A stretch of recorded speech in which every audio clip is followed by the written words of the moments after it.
Magandang gabi guys. Ito po ang ulam namin for today is tortang talong.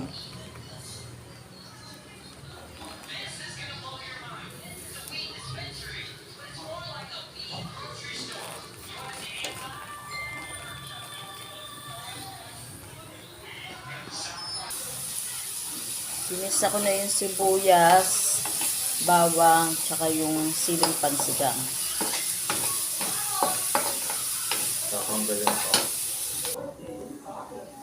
Guys, nilubog ko na siya sa may itlog.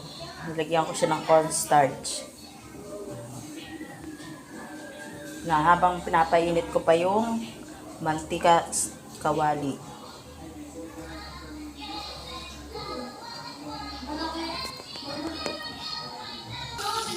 Yan siya guys. Nilagay ko na siya sa kawali.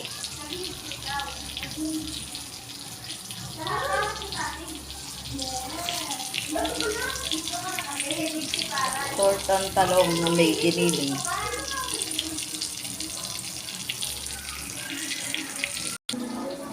Ito na guys ang unang batch ng luto kong tortang talong.